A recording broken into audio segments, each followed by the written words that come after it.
Editors in HTML. ఇప్పుడు మనం HTML editors గురించి మాట్లాడుకుందాం. HTML ఎడిటర్స్ ఏ ఎడిటర్ని మనం ఉపయోగించాలి? మీరు మొదటిసారి HTML నేర్చుకుంటున్నట్లయితే సింపుల్ అండ్ బెస్ట్ ఎడిటర్ వచ్చి notepad plus plus and notepad. Notepad and notepad plus ప్లస్లో కోడ్ మొత్తం మీరే రాయాలి. ఎందుకంటే దీనిలో ఆటో కంప్లీషన్, హైలైట్స్ లాంటి అడిషనల్ ఫ్యూచర్స్ ఉండవు. ఈ ఫ్యూచర్స్ కావాలి అంటే ఖచ్చితంగా మీరు బెస్ట్ అండ్ బెటర్ ఎడిటర్స్ని ఎంచుకోవాల్సిందే. అంటే ఉదాహరణకు యాటమ్ లేదా సబ్లైమ్ టెక్స్ట్ లేదా విజువల్ స్టూడియో లాంటి ఎడిటర్స్ని మీరు ఉపయోగించాల్సి ఉంటుంది.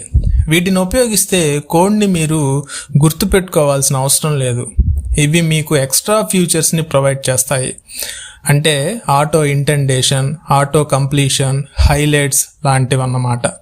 కాబట్టి సింపుల్ ఎడిటర్స్ అయినటువంటి నోట్ప్యాడ్ లేదా నోట్ప్యాడ్ ప్లస్ ప్లస్, మీరు ఇతర టెక్స్ట్ ఎడిటర్స్ అవసరం లేదు అనుకుంటే మీరు నోట్ప్యాడ్ని కానీ లేదా నోట్ప్యాడ్ ప్లస్ ప్లస్ని కానీ ఉపయోగించవచ్చు. దీని ఎలాంటి ఎక్స్ట్రా ఫీచర్స్ కూడా ఈ నోట్ప్యాడ్ ప్లస్ ప్లస్లో ఉండవు. కోడ్ మొత్తం కూడా మీరే రాయాలి. మొదటిసారి మీరు HTML నేర్చుకుంటున్నట్లయితే నోట్ప్యాడ్ లేదా నోట్ప్యాడ్ ప్లస్ ప్లస్ని ఎంచుకోవటం మంచిది. కానీ one of the best text editor ఏదైనా ఉంది అంటే అది ఒక సబ్లైమ్ టెక్స్ట్ మాత్రమే.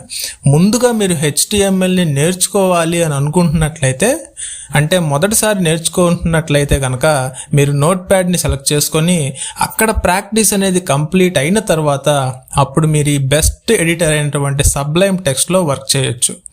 దీని ద్వారా మీరు కోడ్ని మరింత ఈజీగా రాయగలుగుతారు. ఈ బెస్ట్ ఎడిటర్ అయినటువంటి ఈ సబ్లైమ్ టెక్స్ట్లో మీకు ఎక్స్ట్రా ఫీచర్స్ ఉంటాయి. ఆటో ఇంటెండేషన్ ఉంటుంది, ఆటో కంప్లీషన్ ఉంటుంది, హైలైట్స్ ఉంటాయి. దాని తర్వాత ఆటో క్లోజింగ్ ట్యాగ్స్ ఉంటాయి. అంటే మీరు స్టార్టింగ్ ట్యాగ్ రాయగానే ఆటోమేటిక్గా ఎండింగ్ ట్యాగ్ వచ్చేస్తుంది. సో ఆ విధంగా సింపుల్గా మీరు HTML కోడ్ని బెస్ట్ ఎడిటర్స్ అయినటువంటి సబ్లైమ్ టెక్స్ట్ ఎడిటర్స్లో, లేదంటే యాటమ్లో, లేదంటే విజువల్ స్టూడియోలో మీరు సులభంగా రాయొచ్చు. కానీ ఏదైనా one of the best editor ఏదైనా ఉంది అంటే అది ఒక సబ్లైమ్ టెక్స్ట్ ఎడిటర్ మాత్రమే.